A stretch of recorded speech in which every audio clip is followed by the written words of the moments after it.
Hey, good morning, it's Becky. I am sneaking in a video before I run downstairs to work with my 16-year-old, but I wanted to share something with you because I've had kind of a revelation about something.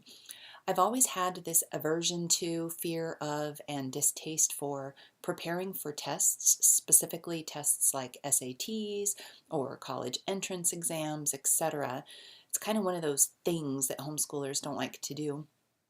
But where I live, my kids are able to merge into the junior college their junior year of high school, and then they are able to uh, get their high school diploma and earn their associate's degree simultaneously.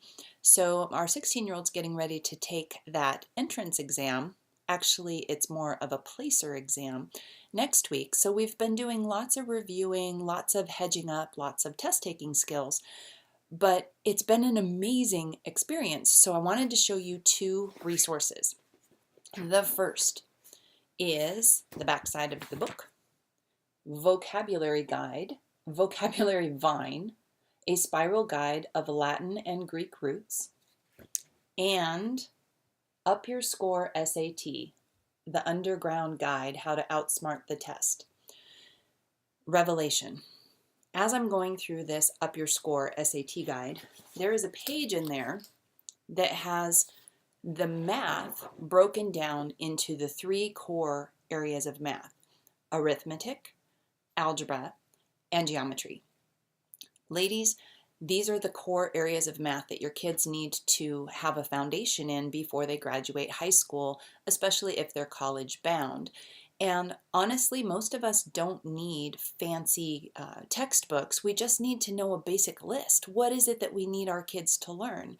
So I am gleaning that right now from this book, Up Your Score SAT, and I am going to be adapting homeschool for my younger kids in order to cover these topics. So if you're interested in getting a list of the basic things that your kids should know, I'm going to link to a post that I've written on my website that will have these listed out for you. It will take me a couple days to get the list complete, so please bear with me, but it will include the basics of algebra, arithmetic, and geometry.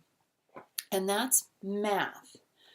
The brilliant thing that we've been discovering with Vocabulary Vine is that the reason that we study words, vocabulary, pieces of literature is, of course, to enrich our souls. But truly, it's because we want to perfect the art of communication. We want our kids to be able to read, write, and speak in a way that they are able to reach their audience.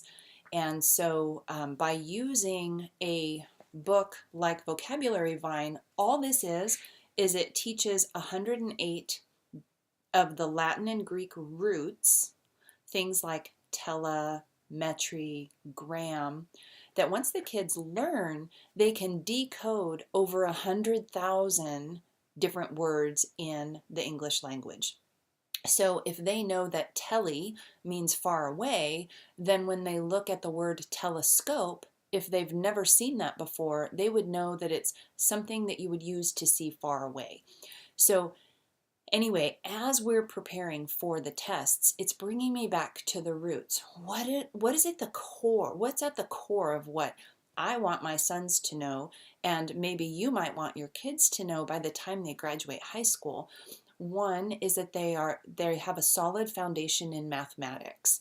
We want our kids to be able to buy drywall to fix the hole that we just made in the wall the other day while playing a game, and to be able to estimate how much that's going to cost, to be able to create or to find out the area, etc. We want them to be able to balance their budgets. We want them to be able to know how much fencing to buy so that when they buy fencing materials to keep their cute puppies in, they don't buy too much or too little. But we also want them to be eloquent communication artists. And so the best thing that we can do to enrich their vocabulary and their ability to speak and write is, of course, to read to them forever.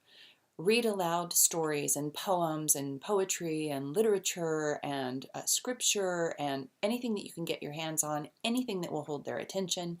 And then give them simple tools like being able to decode words so that when they stumble on words that they don't know, they have a tool in their toolkit to help them in order to understand what it is they're reading. And then the last tidbit is that what I'm always teaching my kids is that regardless of what you're studying, every single area in life has its own set of vocabulary. So if you're going to be a quilter, you need to know things like binding or blind stitches or quilting. If you're going to be a bowler, you need to know things like pins or strikes, etc. Everything has its own vocabulary. But we want to fine tune our speech in a way that any 13-year-old within hearing will understand what we're talking about. And then if we find ourselves in an area where we're speaking to experts, that we can raise our vocabulary in order to speak in a more concise way to the professionals in that area. But we don't want to learn big, chunky words so that we look important. We want to fall in love with vocabulary so that we can be better at communication. So anyway, hopefully this is not a super long video. I just wanted to share that with you. What are your thoughts on testing, testing for, bleh. What are your thoughts on preparing kids for tests?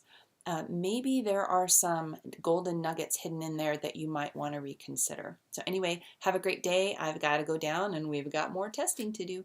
And I'll drop links down in the bottom under this so that you can find resources. Thanks. Bye.